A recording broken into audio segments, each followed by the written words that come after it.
We're here on the USS Abraham Lincoln in the Arabian Sea, right near where 3 vessels were struck by Iran just today. A U.S. official telling me that this was a gross violation of the Memorandum of Understanding by Iran. Now, the vessel sustained damage, I'm told, though there were no casualties. And right now, the U.S. military is weighing how it's going to respond. The officials saying it has a wide variety of potential responses, and it's deciding what to do next. We saw right after the Memorandum of Understanding was signed, shortly thereafter, when a vessel was struck from Singapore by the Iranians, there was retaliation from the U.S. So we'll have to wait and see how the U.S. decides to respond to this latest provocation from Iran.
Fox News alert, CENTCOM confirming that the U.S. military conducted a new series of powerful airstrikes on Iran for attacking commercial shipping. Let's go to Mark Meredith in Turkey. Mark? Greg, good morning to you. The president is at his hotel for the evening. It's now after midnight, but the latest news we are getting is from U.S. Central Command that they are launching new strikes against Iran, basically in retaliation after Iran had launched 3 different attacks on ships that were transiting the Strait of Hormuz. These were commercial ships as they are trying to get oil, natural gas out of that waterway from the Persian Gulf into the Gulf of Oman. But the strait, of course, has been the center point for so much of what's happened since early February, where President Trump said it was imperative that ships would be allowed to move in and out of that area freely. Iran, of course, had contested that, saying that they were going to be the ones deciding who was going to be able to move through that waterway. Now, we don't know whether or not these strikes are completed or if they are going to be ongoing. Iranian state media was reporting a series of explosions in southern Iran, but we'll be looking to get more details from what Central Command has to say or the president's own comments while he's here in Turkey. And I will mention, Greg, oil prices already jumping on the news of what's happening. Another big development, the U.S. revoking a waiver it had just issued to give Iran 60 days to sell its oil. The White House pulling back that release earlier this evening.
Is the ceasefire done? Is the MOU dead? It's a very interesting question. To me, I think it's over. I don't want to deal with them anymore. They're scum. You know what scum is? They're scum. They're sick people. They're led by sick people. And they're vicious, violent people. And if they had a nuclear weapon, they'd use it. As far as I'm concerned, it's over. I'll speak to our negotiators. They want to negotiate. They're good people. Steve Witkoff, Jared Kushner. But they have to come back to me.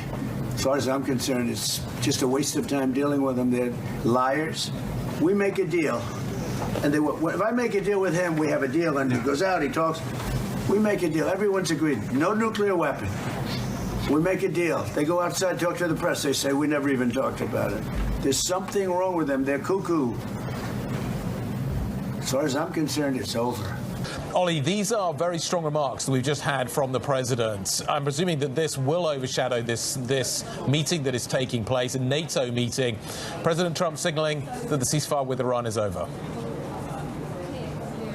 Absolutely, Guy. I mean, we were talking just moments before that press conference began about this sort of capacity for Donald Trump to kind of blow up events and sort of do unexpected things. And it came as that line, literally sort of the jaw-dropping here, that basically the United States sees the ceasefire with Iran as effectively over, that it is no longer in effect. Obviously, that's what the president said. You must always take that with a great number of caveats in terms of what it means for American policy. But as far as he's concerned, he says that there's not really any point in continuing to talk with Iran, that they've wasted his his time, that he thinks that the negotiators should keep talking, they can keep talking, but as far as he sees things right now, they're not going to make any forward progress. He referred to the Iranians as scum, liars, cheaters, that the conversations keep going, but the ceasefire, as far as the United States is concerned, is over. And of course, the reason Iran comes up is because it is a point of friction between the President of the United States and the allies at NATO. The other headline, until that line dropped, was that basically the United States and Trump is still very upset with NATO. And you saw Mark Rutte there in that press conference doing the High Wire Act,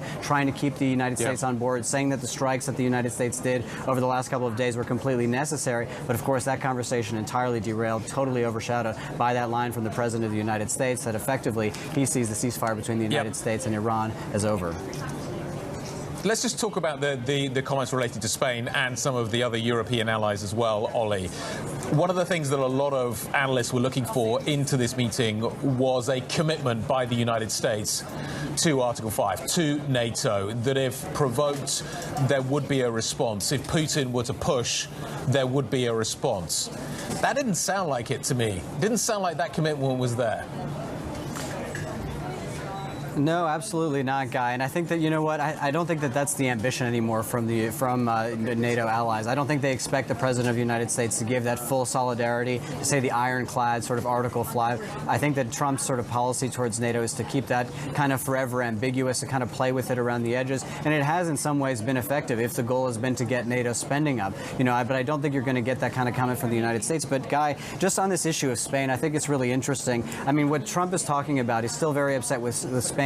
Spain's unwillingness to go to that 5%. It's the only NATO member that says he won't spend that. Trump is saying that he's going to cut off visits with Spain. He's going to cut off trade with Spain. This could have huge repercussions for the European Union. The EU would be put in a sort of impossible position if the United States decided to take trade measures specifically against Spain. Of course, the EU manages all of its trade through the bloc. So if the United States were to do that, were to proceed with that, it's a threat we've had in the past from Donald Trump, but he's not effectuated it. If he does, it could blow up the entire trade deal with the European Union, that $1 trillion trade deal. I mean, there is so much to unpack from this press conference and the comments we just had from the President of the United States. Greenland is back in the conversation in a very active way, says it's still a problem. A lot of references to the Nazis and how quickly they overran Denmark, and the United States was there to take care of Greenland. They should never have given it back. And of course, Iran is sort of at the top of the agenda, but a lot to unpack there in the few minutes we heard there from Donald Trump here in Ankara, Turkey.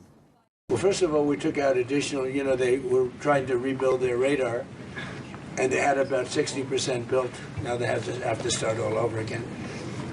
Look, we're not attacking at the highest level. The highest level are the bridges, which we can knock down. I would say in one day we knocked down every single bridge in Iran. There's not a thing they can do about it. Their electric manufacturing facilities, right? Their electric plants where they make their electricity there. We will, if we have to, we'll take them out. I don't want to do that, but if we have to, we'll take them out. They have desalinization plants. We'll take them out if we have to. I hate to do that. That's probably the one I would like not to do least. We attacked Carg Island last night. We knocked out a piece. I said, don't touch the oil, because maybe we'll take over Carg Island. We may take over Carg Island. There's not a thing they can do about it. But I said, don't hit the pipes, just hit everything else. And they hit it. They may hit it again tonight. So, you know, as for your question, normally I'm not that way. But they really deserve it, because they're saying they want to make a deal, but they don't. You know, they asked for a timeout. They wanted to go to the funeral of Khomeini. And I said, give it to them. And they start shooting missiles. I mean, it was the craziest thing. Now, we did kill him, you know, so I guess you have to look at it that way. But the funeral took place, and they wanted to have a period of time. And they also asked that we not kill them. And we said, we're not going to kill you. They were worried we'd kill them during the funeral. I mean, if you can believe it, what a crazy... Did you ever think I'd be doing this for a living, Marco? Did anybody ever think I'm doing, maybe Pete, but this wasn't supposed to be for me. Pete loved this stuff from day one. But they said to us, please don't kill us during the funeral. I said, I won't. And we didn't do anything. In fact, we made it safe for them, actually. And what happens? They try and knock out two ships, a Saudi and I guess Kuwait, right? Kuwaiti? Oh no, Qatari. In addition, really three. Three. Yes, sir. So you had three of them.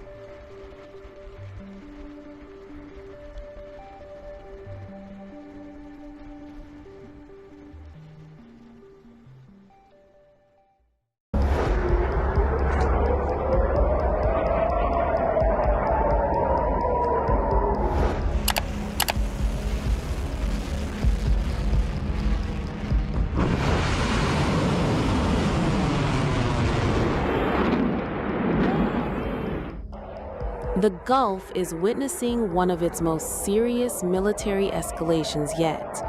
Iran's Islamic Revolutionary Guard Corps, or IRGC, says it has launched a massive joint missile and drone operation targeting key U.S. military facilities in Bahrain and Kuwait. According to the IRGC, the coordinated strike involved both its aerospace force and Navy. Iran says the operation targeted 85 key U.S. military sites, including the headquarters of the U.S. Fifth Fleet at Naval Support Activity Bahrain in the Mina Salman area of Manama.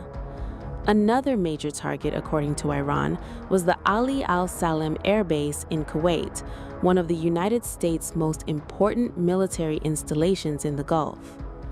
Iran says the strikes were carried out in retaliation for recent U.S. military attacks on Iranian positions in the country's southern coastal region, including areas around Kesh, Sirik, and Jask. Tehran also accuses Washington of violating the June 2026 Islamabad Memorandum, a ceasefire agreement that had temporarily eased tensions. Iranian state media has described the operation as a coordinated multi-wave assault involving ballistic missiles and drones designed to overwhelm U.S. and allied air defenses. As reports of the attack emerged, air raid sirens sounded in Bahrain and Kuwait.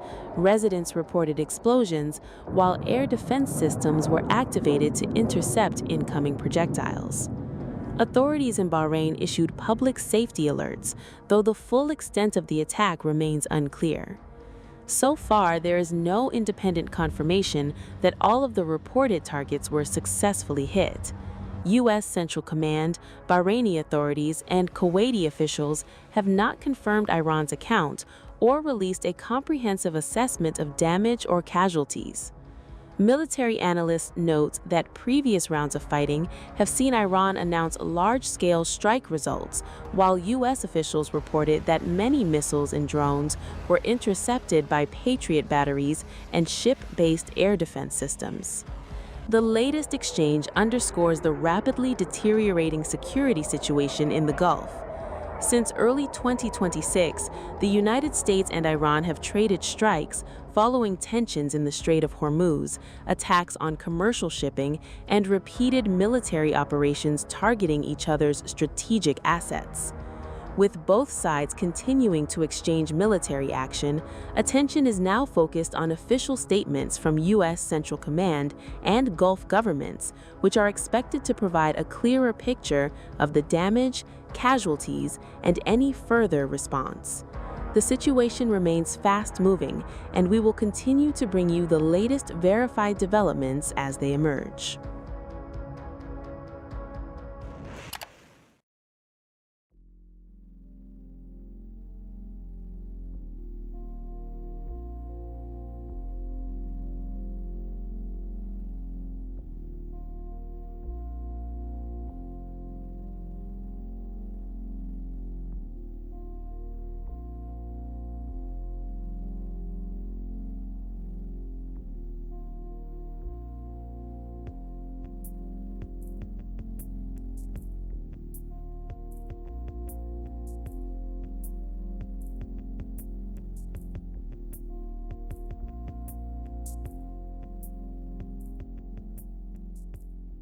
And breaking news right now with a war in Iran, the U.S. military saying that it has carried out a new round of strikes after Iran attacked ships in the Strait of Hormuz yesterday.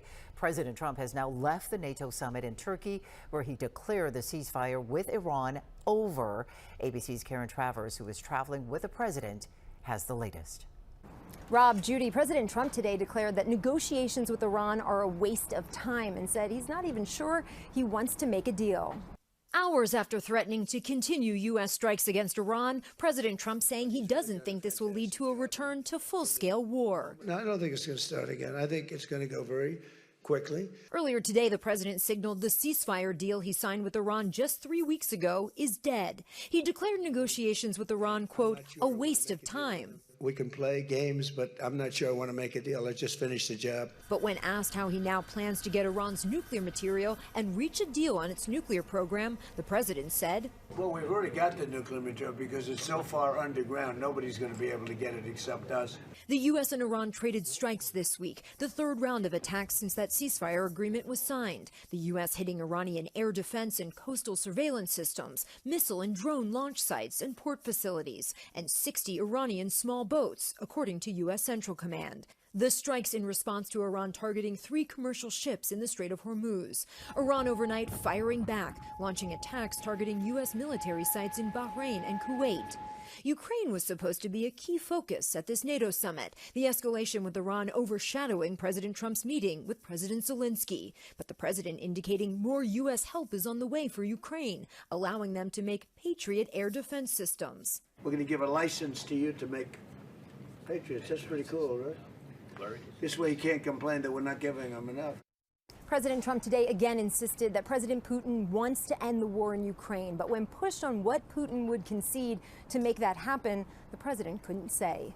Reporting from Ankara, Turkey, Karen Travers. Robin, Judy, back to you in Chicago. All right, Karen, with the very latest on that, thank you. And oil prices have been rising since President Trump said the ceasefire with Iran might be over. He told reporters today that, quote, anytime we hit them, it goes up a little bit.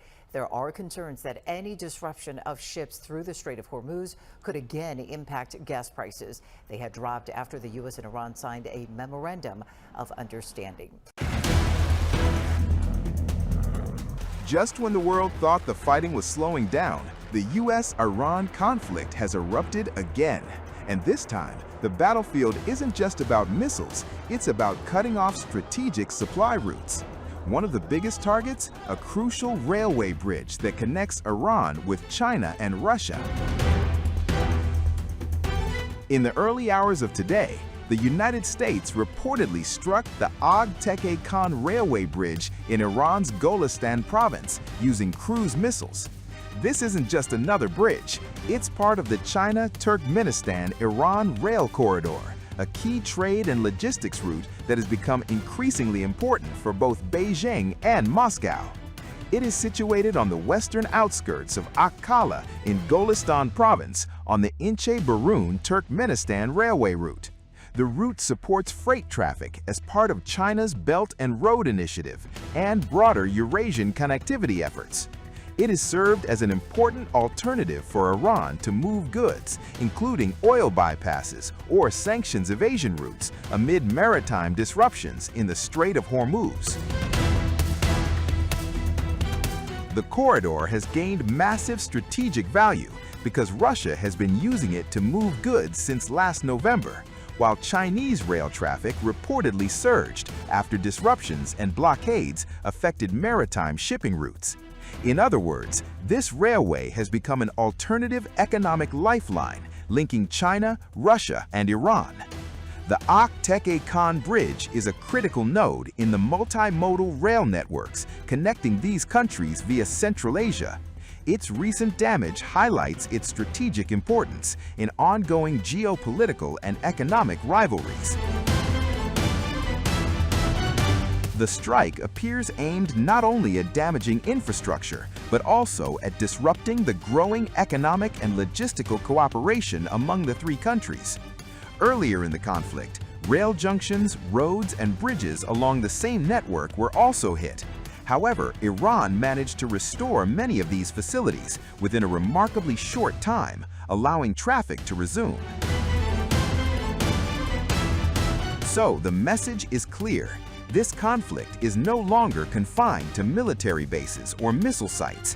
It is increasingly targeting the infrastructure that keeps trade, logistics, and strategic partnerships alive, raising the stakes far beyond the battlefield.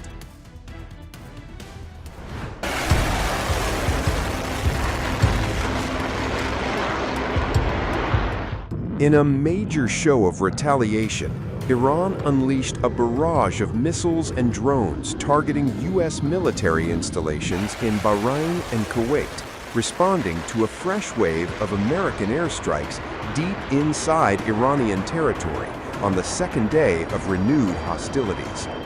The strikes mark a significant escalation, bringing key U.S. bases in the Gulf directly into the conflict. Tehran also issued a stark warning, declaring that the attacks were only the beginning. Iranian officials said every American military base across the region could become a target if Washington continues its military campaign, raising fears that the confrontation could rapidly expand into a much wider regional war. According to statements carried by Iranian state broadcaster IRIB and Press TV, the Islamic Revolutionary Guard Corps launched the operation jointly through its Navy and Aerospace Force, targeting what it described as key American military infrastructure. The announcement underscores the increasingly direct and dangerous nature of the U.S.-Iran confrontation. The IRGC said missiles and drones struck the U.S. bases at Arif Jan and Ali al-Salem in Kuwait, along with Al Jufair and Sheikh Issa in Bahrain. It described the operation as the first phase of retaliatory punitive measures against the United States, accusing Washington of violating previous agreements through its latest attacks on Iran. The group also warned that any further U.S. aggression would trigger expanded strikes on additional American military facilities across the region. Iranian media further reported that the IRGC targeted a total of 85 U.S. military facilities, including Salman Port, the headquarters of the U.S. Navy's Fifth Fleet in Bahrain, and Ali al-Salem Air Base in Kuwait. An IRGC spokesperson also claimed Iranian air defense systems shot down a U.S. MQ-9 drone over Bushehr province. Following the strikes, Bahrain's Ministry of Interior urged residents to seek shelter after warning sirens sounded across the country. The retaliation followed a large-scale U.S. military operation overnight. According to U.S. Central Command, American forces struck more than 80 Iranian targets in response to Iran's alleged attacks on commercial vessels transiting the Strait of Hormuz. CENTCOM said the operation targeted Iranian air defense systems, command and control centers, coastal radar sites, anti-ship missile batteries, and more than 60 IRGC fast boats operating in and around the strategic waterway, saying the objective was to reduce Iran's ability to threaten international shipping.